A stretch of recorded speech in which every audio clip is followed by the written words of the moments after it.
வணக்கம். இன்றைக்கி வீடியோவில் நம்ம கோதுமை மாவு வச்சு ரொம்ப சூப்பராக ரொம்ப சிம்பிளான ஒரு கப் கேக் ரெசிபி தாங்க பார்க்க போகிறோம். இந்த கேக் கோதுமை மாவு வச்சு ரொம்பவே சிம்பிளாக செய்ய போகிறோங்க. இந்த கேக் ரொம்ப சாஃப்டாக இருக்கும், அதே நேரத்தில் ரொம்ப டேஸ்டியாக இருக்குங்க. ரொம்ப சிம்பிளாகவும் செஞ்சிடலாம். வாங்க எப்படி செய்கிறதுன்னு வீடியோவில் பார்க்கலாம். ஃபஸ்ட்டு நம்ம மிக்ஸி ஜார் எடுத்துக்கலாங்க. அதில் அரை கப் அளவுக்கு நாட்டு சக்கரை நான் சேர்த்துக்கிறேன். இதுக்கு பதிலாக நீங்கள் வெல்லம் இல்லாட்டி ஜீனி கூட சேர்த்துக்கலாங்க. ஒரு கப் கோதுமை மாவுக்கு அரை கப் அளவுக்கு சக்கரை கரெக்டாக இருக்கும். உங்களுக்கு தேவைப்பட்டுச்சுன்னா கூடவோ குறைக்கவோ செஞ்சுக்கலாம். இது கூட அரை கப் அளவுக்கு தயிர் சேர்த்துக்கலாங்க.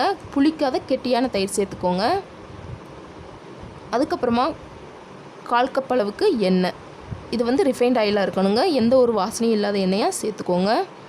இது எல்லாத்தையும் முதல்ல நம்ம அரைச்சி எடுத்துகிட்டு வந்துடலாங்க. நீங்கள் இந்த தயிருக்கு பதிலாக முட்டை கூட சேர்த்துக்கலாங்க.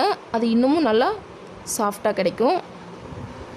பாருங்கள், முதல்ல நம்ம சர்க்கரை, தயிர், எண்ணெய் இது எல்லாத்தையும் நல்லா அரைச்சி எடுத்துகிட்டு வந்தாச்சு. இப்போ இது கூட நம்ம தேவையான மாவெல்லாம் சேர்த்துக்கலாங்க. 1 கப் அளவுக்கு கோதுமை மாவு சேர்த்துருக்கேன். இந்த மாவு நல்லா சளிச்சிட்டு சேர்த்துக்கோங்க. இது கூட ஒரு 1/4 கப் அளவுக்கு பால் சேர்த்துக்கிறேங்க. நான் காய்ச்சாத பச்சை பால் தான் சேர்த்துருக்கேன். 1/4 கப் அளவுக்கு பால் சேர்த்துக்கலாங்க. அதுக்கப்புறமா பேக்கிங் பவுடருங்க. இது எல்லா டிபார்ட்மெண்டல் ஸ்டோர்லேயும் கிடைக்கும். இந்த பேக்கிங் பவுடர் 1 டீஸ்பூன் அளவுக்கு சேர்த்துக்கலாங்க. நான் குறைவாக தான் செய்கிறேன், அதனால் அரை டீஸ்பூன் அளவுக்கு மட்டும் சேர்த்துக்கிறேன். இது கூட ஒரு அரை டீஸ்பூன் அளவுக்கு வெனிலா எசன்ஸ் சேர்த்துக்கலாங்க. இந்த வெனிலா எசன்ஸ் சேர்க்கறனால கோதுமை மாவோட வாசனை எதுவுமே இல்லாமல் நல்ல கேக் வாசனையாக டேஸ்டியாக இருக்குங்க. இது கூட 1/4 டீஸ்பூன் அளவுக்கு உப்பு சேர்த்துக்கலாங்க. சேர்த்துட்டு இதை நல்லா முதல்ல அரைச்சி எடுத்துகிட்டு வந்துடலாம். பாருங்கள், அரைச்சாச்சு. மாவு இந்த அளவு நல்லா திக்காக இருக்கணுங்க, நல்லா அரைப்பட்டு இருக்கணும். மாவோட பதம் பார்த்திங்கன்னா இந்த மாதிரி ஊற்றுனா ஸ்டெப்பாக விழுகணும். இந்த அளவுக்கு மாவோட பதம் இருக்கணுங்க. அவ்வளோதாங்க, நம்ம மாவு ரெடி ஆயிடுச்சு. இப்போ நம்ம கேக் பேக் பண்ண ஆரம்பிச்சிடலாங்க. இந்த கப் கேக் செய்கிறதுக்கு நான் குட்டி குட்டியான கப்பெல்லாம் எடுத்து வச்சுருக்கேங்க. இதுக்கு பதிலாக நீங்கள் டம்ளரில் கூட செஞ்சுக்கலாங்க. கேக் செய்கிறதுக்கு முன்னாடி முதல்ல இதை கொஞ்சமாக எண்ணெய் ஊற்றி ஃபுல்லாக அப்ளை பண்ணி விட்டுறலாம். இந்த மாதிரி அப்ளை பண்ணி விட்டுட்டு இதுக்கு மேலே கொஞ்சமாக நம்ம கோதுமை மாவை கொஞ்சமாக டஸ்ட் பண்ணிக்கலாங்க. கொஞ்சமாக கோதுமை மாவை சேர்த்து இதை ஃபுல்லாக சுற்றி பரப்பி விட்டுறலாம். இந்த மாதிரி பரப்பி விட்டு இந்த மாதிரி வைக்கிறதுனால கேக் பவுலில் ஒட்டாமல் ரொம்ப சூப்பராக வருங்க. இதே மாதிரியே எல்லா பவுல்லையும் இந்த மாதிரி அப்ளை பண்ணி எடுத்து வச்சாச்சு. இப்போ இதில் நம்ம கேக் மாவை ஊற்றிடலாங்க. கப்பு ஃபுல்லாக ஊற்றிடக்கூடாது. அரை கப்லேருந்து 3/4 கப் அளவுக்கு மட்டும் இந்த மாதிரி மாவு ஊற்றிடுங்க. இதே மாதிரியே எல்லா கப்லேயும் மாவு ஊற்றி எடுத்து வச்சுக்கலாங்க. இதே மாதிரியே எல்லா கப்லேயும் மாவு அரை கப் மட்டும் ஊற்றி ரெடி பண்ணி வச்சுக்கலாம். இப்போ இதில் மேலே கொஞ்சமாக டெக்கரேஷனுக்காண்டி கொஞ்சமாக பாதாம் பருப்பு நான் கட் பண்ணி எடுத்து வச்சுருக்கேங்க. அதை சேர்த்துக்கிறேன். இதுக்கு பதிலாக நீங்கள் உங்களுக்கு விருப்பமான ட்ரை ஃப்ரூட்ஸ் சேர்த்துக்கலாங்க.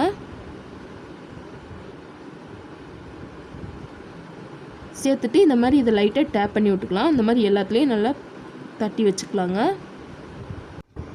அதுக்கப்புறமா கேக் வேக வைக்கிறதுக்கு நான் ஒரு பேனை ஆல்ரெடி சூடு பண்ணியிருக்கேன். பழைய நான்ஸ்டிக் பேன் தாங்க நான் யூஸ் பண்ணியிருக்கேன்.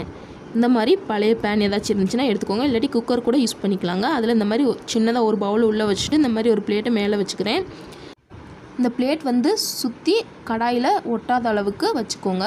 இதுக்கு பதிலாக நீங்கள் ஹோல் இருக்க மாதிரி பிளேட் போட்டிங்கன்னா கேக் சீக்கிரமாகவே வெந்துடுங்க. வச்சுட்டு அதுக்கு மேலே நம்ம ரெடி பண்ணி வச்சுருக்க கேக் மாவை வச்சிடலாங்க. இந்த மாதிரி வச்சுட்டு இதை மிதமான தீயிலேயே வேக விடலாங்க.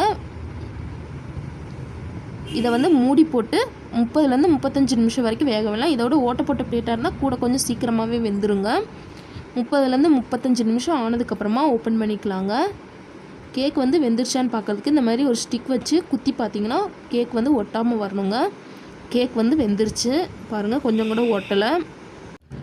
இப்போ இந்த கேக் எல்லாத்தையும் எடுத்து வெளியே வச்சிடலாங்க. இது நல்லா ஆறிடணும்.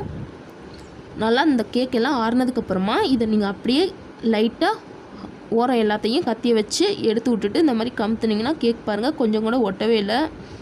பாருங்கள் கேக் எந்தளவு சாஃப்டாக இருக்குன்னு. அவ்வளோதாங்க, நம்மளோட சூப்பரான கோதுமை கேக் ரெடி ஆயிடுச்சு. ரொம்ப சிம்பிளாக செஞ்சிடலாங்க. இதே மாதிரி ஒரு சாஃப்டான கோதுமை கேக்கை உங்கள் வீட்லேயும் ட்ரை பண்ணி பார்த்துட்டு எப்படி வந்துச்சுன்னு கமெண்ட் பண்ணுங்கள். இந்த வீடியோ உங்களுக்கு பிடிச்சிருந்தா லைக் பண்ணுங்கள், ஷேர் பண்ணுங்கள். மறக்காமல் சமையல் செய்வது எப்படி நம்மளோட சேனலை சப்ஸ்கிரைப் பண்ணிக்கோங்க. தேங்க்ஸ் ஃபார் வாட்சிங்.